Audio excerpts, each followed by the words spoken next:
Vamos saber a diferença entre comunhão dos santos, e nós, logicamente, dentro da comunhão, a intercessão dos santos, aparição dos santos, e aí nós incluímos também os anjos, e consulta aos mortos. Esses três fenômenos são muito confundidos. Então nós vamos entender o que é cristão e o que não é cristão. Inclusive nas passagens bíblicas. Então vou deixar o link na descrição de todos os assuntos que são correlatos, como por exemplo comunhão dos santos, 1 e 2, né, porque eu dividi comunhão dos santos e intercessão dos santos, e outros temas semelhantes. Para entendermos exatamente essa diferença entre esses três fenômenos, nós temos que perceber o que é morto na Bíblia e o que é santo na Bíblia. Morto é o morto espiritual. São os anjos caídos e até os condenados ao inferno.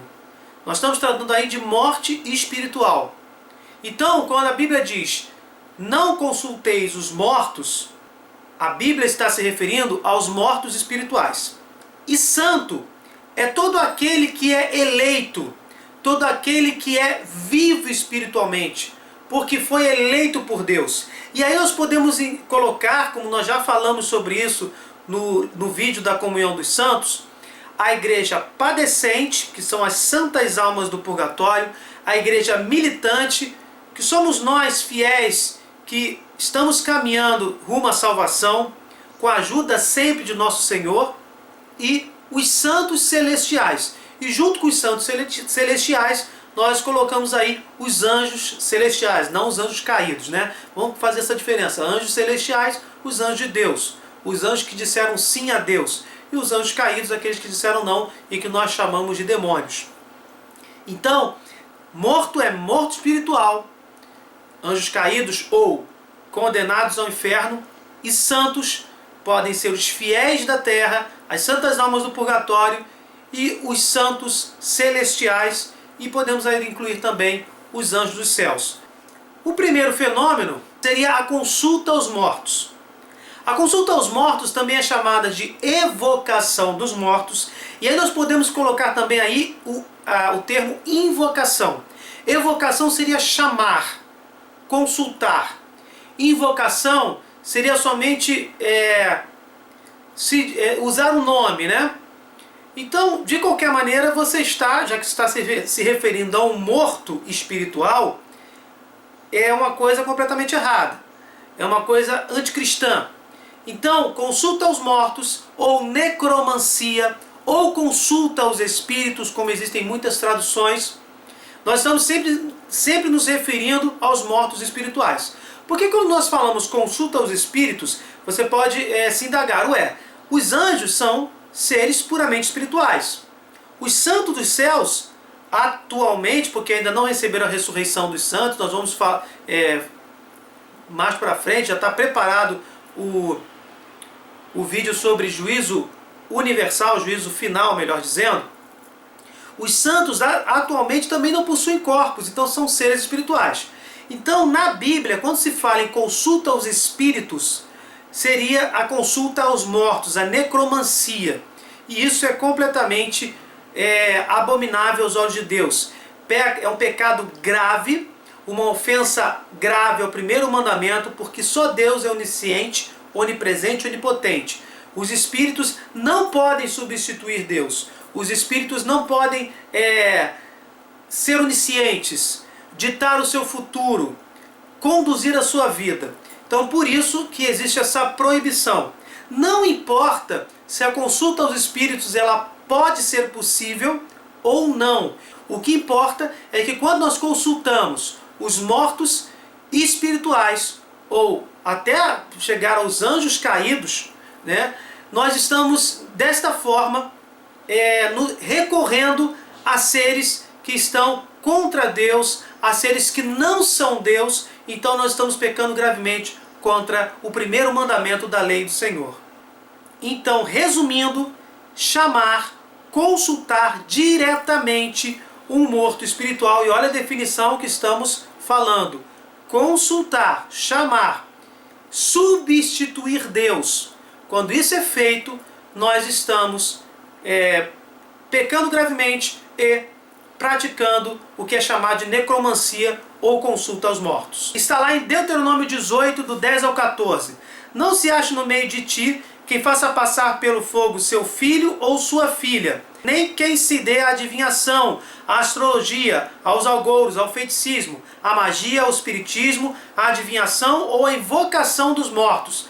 Você veja aí que esta tradução está dizendo invocação dos mortos, mas também pode ser evocação dos mortos. E existem traduções que dizem consulta aos espíritos ou consulta dos mortos, aos mortos.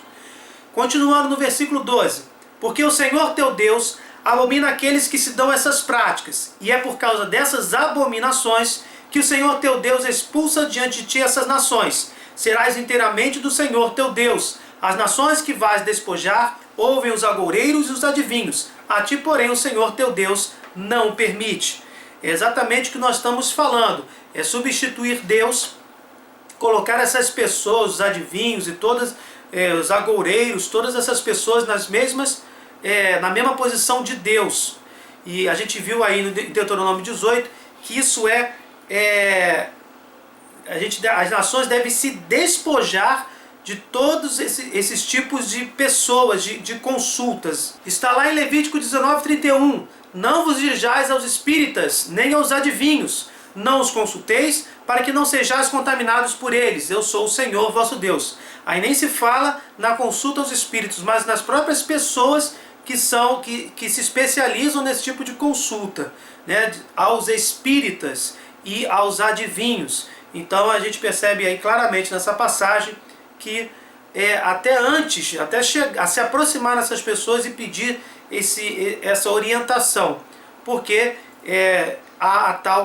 exatamente o que está dizendo no texto, a contaminação. Em Levítico 20, versículo 6, se alguém se dirigir aos espíritas ou aos adivinhos para fornicar com eles, voltarei meu rosto contra esse homem e o cortarei do meio de seu povo. No versículo 27, qualquer homem ou mulher que evocar os espíritos ou fizer adivinhações será morto, serão apedrejados e levarão sua culpa. Nessa passagem já se usa o termo evocar. Como nós vimos lá em Deuteronômio 18, se usou o termo invocar. Não importa se você está chamando ou você está se referindo a um morto espiritual. De qualquer maneira, você está se contaminando com uma atitude de substituir Deus e peca gravemente contra o primeiro mandamento da lei do Senhor. Então percebemos aí a completa impossibilidade, a abominação que é a consulta aos espíritos ou a consulta aos mortos espirituais. Agora vamos rapidamente para a intercessão dos santos, que nós já falamos sobre isso em 2 vídeos, inclusive vou colocar os links na descrição. A intercessão dos santos, já como o próprio nome diz, já se está pedindo a intercessão a um santo, um vivo espiritual. Então, essa intercessão dos santos, ela engloba todos os santos. Eu posso pedir a intercessão a um irmão que está comigo na terra, eu posso pedir a intercessão de uma santa alma do purgatório, e posso pedir a intercessão de um santo celestial ou de um anjo do céu, porque os anjos da guarda nos protegem e existem os arcanjos que podem também interceder por nossas vidas ou pelos nossos pedidos. Lembrando essa nomenclatura, se trata de vivo espiritualmente falando. Então a morte física não quebra essa comunhão dos santos, essa solidariedade de uns pedirem intercessão pelos outros. Vimos nos vídeos anteriores que não somente os católicos, mas outros protestantes creem na intercessão dos santos. Vimos essa intercessão acontecendo em várias passagens na Bíblia. Vimos a comunhão dos santos, que é um conceito mais abrangente, também acontecendo nas Sagradas Escrituras. E, inclusive, isso demonstra a diferenciação entre o morto espiritual e o vivo espiritual. Lembrando, essas pessoas intercedem a Jesus Cristo, que assim intercedem a Deus Pai. Jesus é o único mediador, o único que morreu por nós na cruz, única via de salvação, o único mediador entre Deus e os homens. Os santos, sejam eles quais forem, da terra, do purgatório ou do céu, intercedem a Jesus Cristo, Deus Filho. Também já vimos como eles conhecem os nossos pedidos. Existe uma passagem que mostra claramente que eles comungam da onisciência de Deus, principalmente os santos dos céus comungam da onisciência de Deus quando estão comungando permanentemente com Deus nosso Senhor. Então eles conhecem nossas orações, nossos pedidos, através justamente dessa onisciência divina em que eles participam, eles não possuem essa onisciência. A confirmação bíblica disso está naquele vídeo que eu coloquei o link na descrição. Está em Romanos 8, 26 ao 27. Outro sim, o Espírito vem em auxílio à nossa fraqueza, porque não sabemos o que devemos pedir, nem orar como convém. Mas o Espírito mesmo intercede por nós com gemidos inefáveis. E aquele que perscruta os corações sobre o que deseja o Espírito, o qual intercede pelos santos segundo Deus. Vemos aí que os santos são intercessores. Vimos aí no último versículo. Em Apocalipse 5, 8. Quando recebeu o livro, os 4 animais e os 24 anciãos prostraram-se diante do Cordeiro, tendo cada um uma cítara e taças de ouro cheias de perfumes, que são as orações dos santos. Aí nós vemos aí o valor que se dá à intercessão de um santo pelo outro, de um irmão pelo outro, a oração dos santos. Está em 2 Macabeus 15, do 12 ao 15. Eis o que vira Onias, que foi sumo sacerdote, homem nobre e bom, modesto em seu aspecto, de caráter ameno, distinto em sua linguagem, e exercitado desde menino na prática de todas as virtudes, com as mãos levantadas, orava por todo o povo judeu. Em seguida havia aparecido do mesmo modo um homem com os cabelos todos brancos, de aparência muito venerável, e nimbado por uma admirável e magnífica majestade. Então, tomando a palavra, disse Onias, eis o amigo de seus irmãos, aquele que reza muito pelo povo e pela cidade santa, Jeremias, o profeta de Deus. Esta passagem é muito importante, porque mostra Onias e Jeremias, que já estão falecidos, intercedendo a Deus, intercedendo pelo povo judeu. Essa intercessão dos santos, inclusive, vai dizer o texto, diz que é uma visão digna de fé, uma visão digna que você acredite. Mas isso foi tema de outro vídeo, é só você dar uma olhadinha nos versículos anteriores a essa passagem. O que importa aqui é que a intercessão dos santos existe e que se trata de vivos espiritualmente. Verificamos aí que tanto Onias quanto o profeta Jeremias eram virtuosos, eram piedosos, eram santos. Está em Apocalipse 6, do 9 ao 11. Quando abriu o 5º selo, vi debaixo do altar as almas dos homens imolados por causa da palavra de Deus e por causa do testemunho de que eram depositários. E clamavam em alta voz, dizendo, até quando tu, que és o Senhor, o Santo, o verdadeiro, ficarás sem fazer justiça e sem vingar o nosso sangue contra os habitantes da terra? Foi então dada a cada um deles uma veste branca, e foi-lhes dito que aguardassem ainda um pouco, até que se completasse o número dos companheiros de serviço e irmãos que estavam com eles para ser mortos. Vemos nessa passagem que antes do juízo final existem pessoas conscientes na Jerusalém Celeste intercedendo pelas situações do mundo, ou seja, intercedendo para que a justiça do Senhor chegue o mais brevemente possível. Agora vamos dar uma olhadinha para resumir, comparando a invocação ou evocação dos mortos e a invocação dos santos. Vamos dar uma olhadinha nesse painel. Invocação ou evocação dos mortos, que praticamente significa chamar o morto. Vemos aí essas passagens, são bem diferentes, são práticas bem diferentes do que invocar os santos. Os mortos são mortos espirituais e os santos são vivos espirituais. A invocação dos santos está dentro da intercessão dos santos, que significa exatamente que um irmão intercede pelo outro a Jesus Cristo, e logicamente o termo invocar significa pedir, rezar, rogar, suplicar pela pessoa. Então, se você utilizar o termo invocação dos mortos, você está pedindo alguma coisa ao morto espiritual. Então isso também estaria errado. Então só se pode ter a invocação dos santos como algo completamente bíblico e aceitável dentro da doutrina cristã. E não somente aceitável, como também virtuosamente benigno, porque é muito bom, faz parte do amor entre os irmãos, a intercessão de uns pelos outros. Agora nós vamos fazer um paralelo entre a invocação dos mortos, invocação ou evocação, não importa, né? Esse contato com os mortos espirituais e a aparição dos santos. Nós já vimos a invocação dos mortos, ou evocação, que é completamente uma coisa abominável aos olhos de Deus. E aí nós temos lá da aparição dos santos, e aí nós vamos colocar também os anjos. O que diz nesse nosso gráfico? Que a aparição dos santos é uma coisa muito rara, tanto que na Bíblia nós só temos duas passagens, pelo menos as que nós encontramos aqui. Mateus 17, do 1 ao 4, e 1 Samuel 28, do 7 ao 20. Mas essas passagens devem ser devidamente interpretadas. Senão a gente se confunde. Nós vamos interpretar essas passagens aqui. Os anjos, a aparição dos anjos, a ajuda dos anjos, a proteção dos anjos, ela é extremamente bíblica. E nós inclusive fizemos um vídeo sobre isso. Vou colocar aqui o link na descrição. Tá? Mas eu deixei aí algumas passagens que demonstram os anjos, alguns aparecendo, outros somente ajudando, mas vimos aí a comprovação bíblica com todas essas passagens. Inclusive botei aí o etc, porque existem muitas outras passagens. Quais são as condições para que nós tenhamos uma aparição dos santos? Porque às vezes a gente pode confundir com muitas outras coisas. A aparição dos santos, ela possui alguns requisitos essenciais. A iniciativa é sempre de Deus. Não adianta nenhum espírita, nem qualquer fiel chamar, e aí a gente usa o termo, né, evocar nenhum santo. Isso é completamente errado.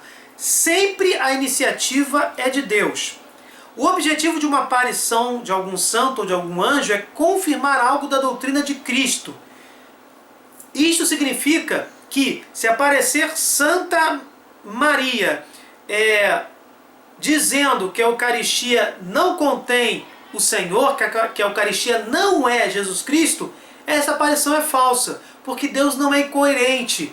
Ele não permitiria que um santo aparecesse justamente para contrariar uma verdade absoluta de fé. Então esse é um dos requisitos para que nós possamos interpretar que uma aparição é legítima. Nunca traz confusão. Uma aparição dos santos nunca vai trazer confusão, tirar desvirtuar a nossa fé, nos trazer dúvidas se aquilo é ou não de Deus. Não confundir com fenômenos paranormais, com visões oriundas de problemas psiquiátricos, com a pura fraude ou sugestão, ou com a ação maligna dos anjos caídos. E aí existem essas passagens bíblicas que nós vamos analisar daqui a pouco. E a análise pelos frutos é um bom método, conforme Mateus 7, do 13 ao 20. Então vamos olhar as passagens. 6 dias depois, Jesus tomou consigo Pedro, Tiago e João, seu irmão, e conduziu-os à parte a uma alta montanha. Lá se transfigurou na presença deles. Seu rosto brilhou como o sol, suas vestes tornaram-se resplandecentes de brancura. E eis que apareceram Moisés e Elias conversando com ele. Pedro tomou então a palavra e disse-lhe: Senhor, é bom estarmos aqui. Se queres, fareis aqui 3 tendas, uma para ti, uma para Moisés e outra para Elias. Falava ele ainda quando veio uma nuvem luminosa e os envolveu. E daquela nuvem fez-se ouvir uma voz que dizia: Eis o meu filho muito amado, em quem pus toda a minha afeição. Ouvi-o. Como percebemos, a aparição de um santo ela é algo raríssimo. Os anjos são seres puramente espirituais. Os santos, justamente porque não receberam os corpos ressuscitados, também neste momento são seres espirituais. Então a aparição ela ainda tem que ter uma roupagem antropomórfica, para que nós que estamos vendo tal aparição possamos entender. Então nós vamos ver, por exemplo, os santos com a sua imagem de ser humano, apesar de serem no momento seres puramente espirituais, eles não possuem corpos. Então as aparições são muito raras, como eu já falei, e vemos aí em Mateus 17 que, apesar de ter sido Jesus aquele que recebeu Elias e Moisés, né? A aparição foi para Jesus, que é Deus também. Nós percebemos aí que os apóstolos que estavam com Jesus também viram. Então, esses que também viram são homens comuns. Você pode perguntar, então Deus permitiu que os apóstolos vissem Elias e Moisés? Exatamente. É aquilo que a gente falou. A iniciativa é sempre de Deus. Então a iniciativa foi do próprio Senhor para que aqueles santos, né, que no Antigo Testamento eram homens virtuosos, Moisés e Elias, pudessem ser visualizados pelos próprios apóstolos. Volto a dizer, as aparições são raríssimas e nunca devem trazer confusão. Agora vamos entender sobre as confusões que podem acontecer. Primeiro a gente deve entender que a árvore boa dá bons frutos. Então, se aquela aparição dos santos der bons frutos, se aquela aparição dos santos não trouxer confusão, servir para converter as pessoas ao cristianismo, então temos aí um ponto positivo a favor de uma aparição dos santos. E aí nós temos lá em Mateus 7, do 17 ao 20. Toda árvore boa dá bons frutos, toda árvore má dá maus frutos. Uma árvore boa não pode dar maus frutos, nem uma árvore má bons frutos. Toda árvore que não der bons frutos será cortada e lançada ao fogo. Pelos seus frutos os conhecereis. Também está lá em Gálatas 1, 8. Mas ainda que alguém, nós ou um anjo baixado do céu, vos anunciasse um evangelho diferente do que vos temos anunciado, que ele seja anátema ou excluído. Está em 2 Coríntios 11, segunda parte do versículo 14.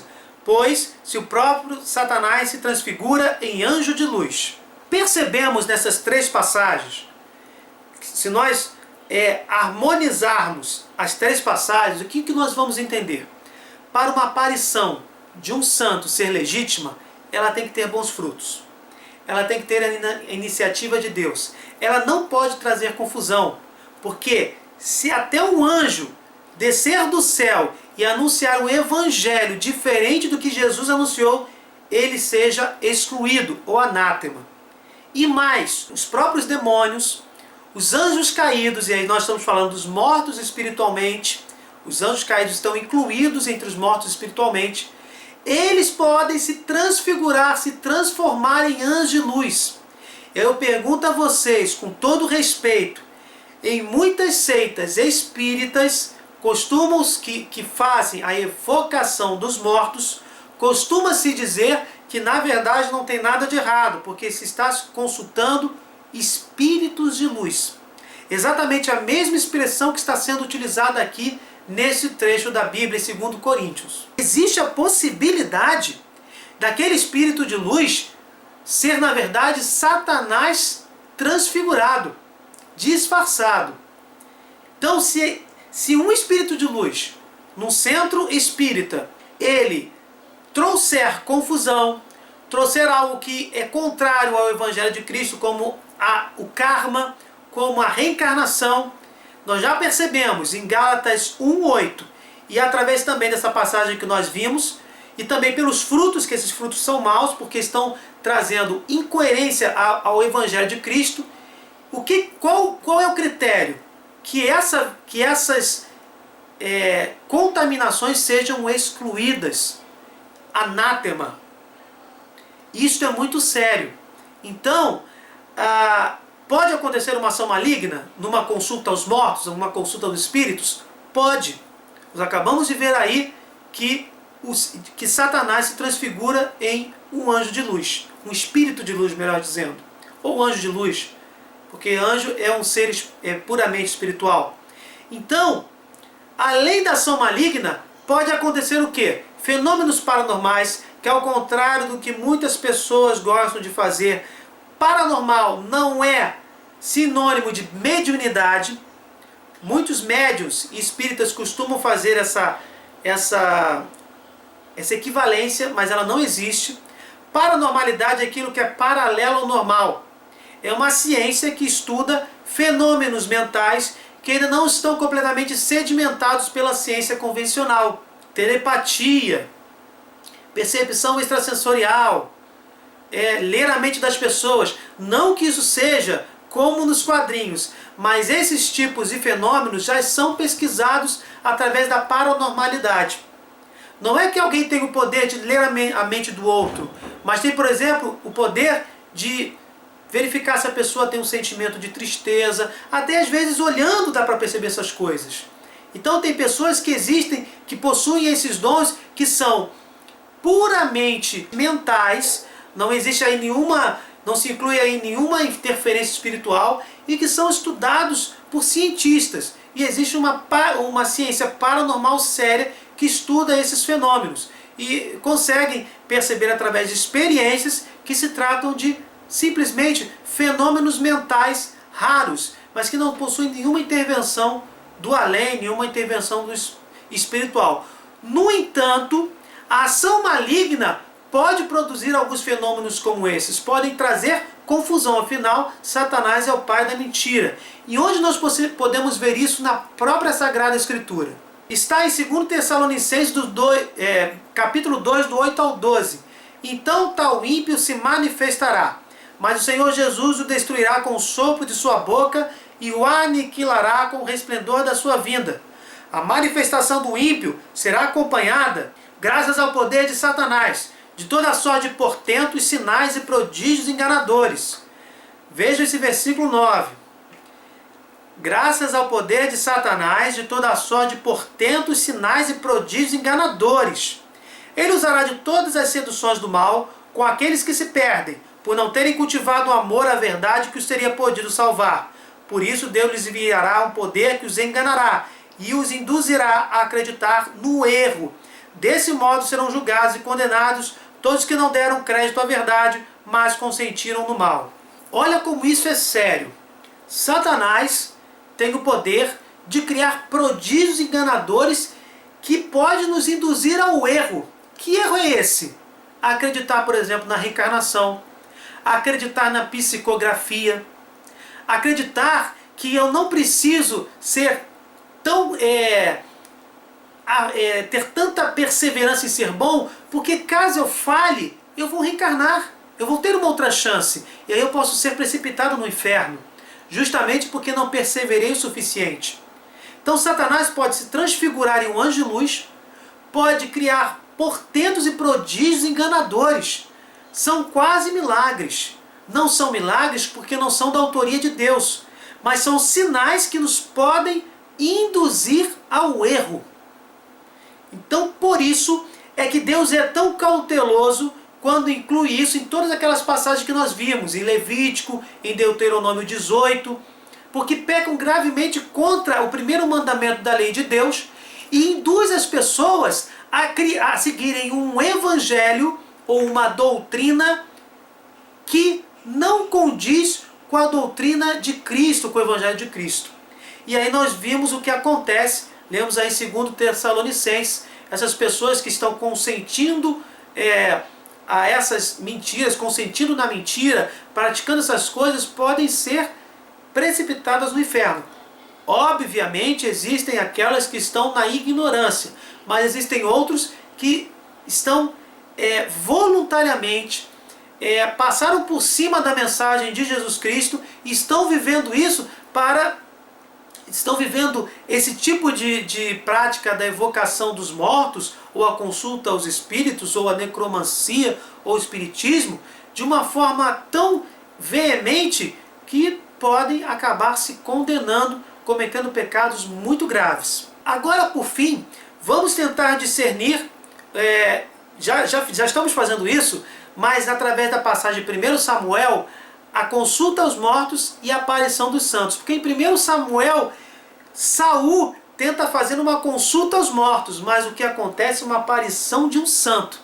Vamos perceber aí a diferença nessa passagem. Ela está na Sagrada Escritura, não é à toa. Deus é providencial e permite que a gente tenha essas revelações para justamente nos orientar. Então vamos dar uma olhadinha. 1 Samuel 28, 7 ao 20. O rei disse aos seus servos: procurai-me uma necromante para que eu a consulte. Ou seja, Saul já está querendo sair do judaísmo e procurar a necromancia. Há uma em Endor, responderam-lhe. Saul disfarçou-se, tomou outras vestes e pôs-se a caminho dos dois homens. Chegaram à noite à casa da mulher. Saul diz-lhe: predize-me o futuro, evocando um morto. Faz-me vir aquele que eu te designar. Vemos aí que se trata da evocação aos mortos, evocando um morto. Olha a expressão. Um morto espiritual. Era essa a intenção de Saul. Respondeu-lhe a mulher, lá no versículo 9. Tu bem sabes o que fez Saul, como expulsou da terra os necromantes e os adivinhos. Por que me armas ciladas para matar-me? A necromante não sabia que estava falando com o próprio Saul. Versículo 10. Saul, porém, jurou-lhe pelo Senhor. Por Deus, disse ele, não te acontecerá mal algum por causa disso. Disse-lhe então a mulher: a quem evocarei? Evoca-me Samuel. E a mulher, tendo visto Samuel, soltou um grande grito. Por que me enganastes? Disse ela ao rei. Tu és Saul. Este versículo 2 é muito importante, porque a necromante, pelo que tudo indica, ela era uma fraude. E isso pode acontecer. Além dos problemas psiquiátricos que podem acontecer, a pessoa achar que está vendo algo, pode ser a mais pura fraude, além da ação maligna, como nós já vimos nas passagens anteriores. Então, no caso aí, a necromante parece ser uma fraude.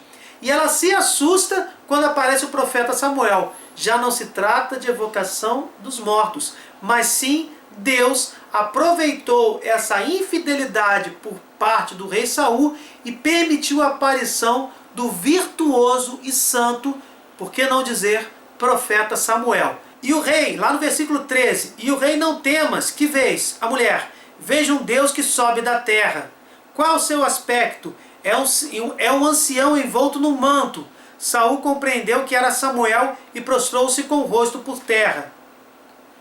Percebemos aqui que ela até confunde pensando que é um dos seus deuses, porque ela está completamente confusa com o que está vendo, porque a própria necromante não acreditava que aconteceria, e aconteceu.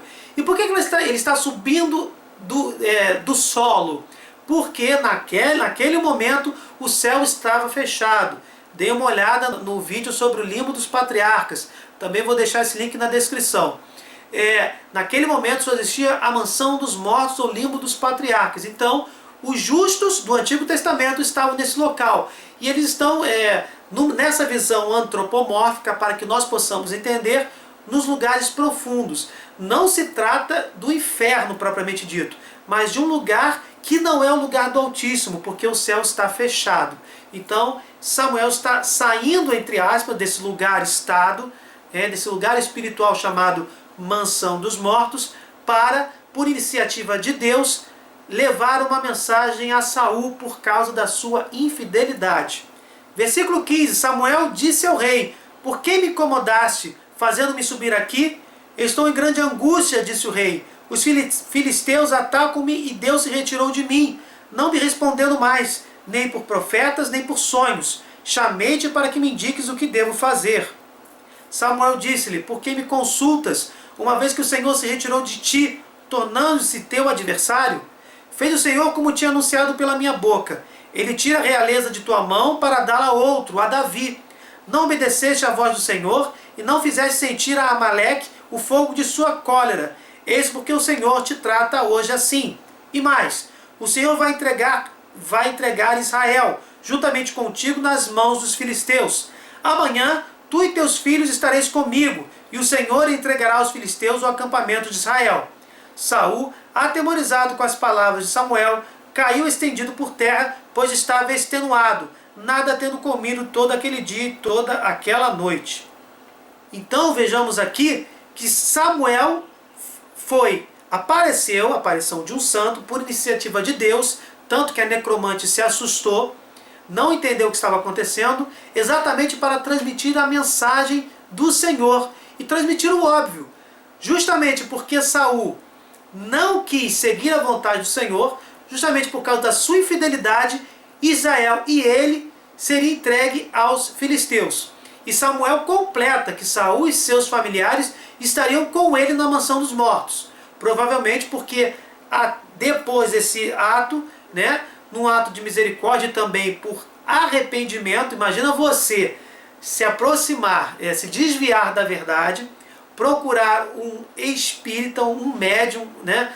Uma necromante, e ser surpreendido com a aparição de um profeta santo. E ter a mensagem, ter a revelação de que você está caminhando para a destruição, para a morte eterna. Então, Saul com certeza teve tempo de se arrepender. Mas, contudo, Deus permitiu que aquilo acontecesse com o povo de Israel, para que na pedagogia do Senhor eles pudessem valorizar ainda mais essa prática da fidelidade com Deus. Sabemos que depois eles se libertaram, mas foi necessário para que esse mal fosse permitido por Deus, para que o bem da maior acontecesse, que era o arrependimento do povo e a perseverança desse povo na caminhada, na fidelidade com o Senhor.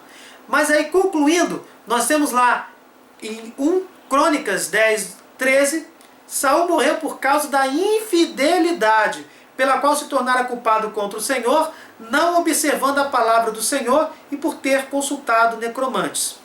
Percebemos aí em 1 Crônicas que exatamente o que a gente falou. A própria Bíblia responde, as próprias Sagradas Escrituras nos respondem que tudo isso aconteceu, né? Inclusive, por iniciativa de Deus, a aparição do profeta Samuel, justamente para mostrar a infidelidade de Saul, que inclui a prática da consulta aos mortos, ou a tentativa da consulta aos mortos. Vemos aí no quadro aquilo que nós já tínhamos visto, que a análise pelos frutos é um bom método para ver se trata de uma aparição dos santos, que não devemos confundir com fenômenos paranormais, com visões oriundas de problemas psiquiátricos, com a mais pura fraude ou sugestão, como nós já tínhamos falado, e não podemos esquecer da ação maligna dos anjos caídos, que está completamente embasada pelas Sagradas Escrituras. Como nós vimos agora na passagem de Saul, ele tentou consultar os espíritos, que é um pecado, está completamente sem fundamento. E Deus, por sua iniciativa, concedeu a aparição de um santo profeta para lhe revelar o óbvio. Saul não seguiu a vontade do Senhor, se afastou de Deus, a ponto de praticar a necromancia, que é um pecado grave contra o primeiro mandamento. E aí estava às vistas de encontrar a morte eterna. E como acabamos de ver em 1 Crônicas, o 10, 13, Deus permitiu a morte de Saul depois do seu pecado voluntário, depois de querer se afastar de Deus por vontade própria. Então, meus irmãos, é exatamente isso que eu gostaria de passar para vocês nesse vídeo. Evocação dos mortos, ou invocação dos mortos, que são mortos espirituais, é uma abominação a Deus, pode ser uma prática confundida com várias outras práticas, além de ser a mais pura fraude ou sugestão. Vimos que a intercessão dos santos é completamente bíblica, não é chamar o santo propriamente dito, mas pedir a sua intercessão junto a Jesus Cristo, e vimos que a aparição dos santos pode acontecer sim, por iniciativa de Deus, mas que deve ser criteriosamente examinada para que não confundamos com ações malignas. Por isso, na igreja existem sim aparições de santos, mas elas são confirmadas pelo bispo da região, por exemplo, pela própria Igreja Católica num pronunciamento oficial, porque é sim necessária uma investigação criteriosa para que aquela aparição seja legítima. Inclusive os frutos de conversão, inclusive se aquela aparição está confirmando a doutrina que Jesus revelou. Enfim, todos esses critérios que nós já comentamos. Espero que vocês tenham gostado. Deixem seu like, compartilhem esse vídeo. Desculpa alguma coisa, desculpem os efeitos sonoros da vizinhança. Fiquem com Deus. Até o próximo vídeo. Se inscrevam no canal.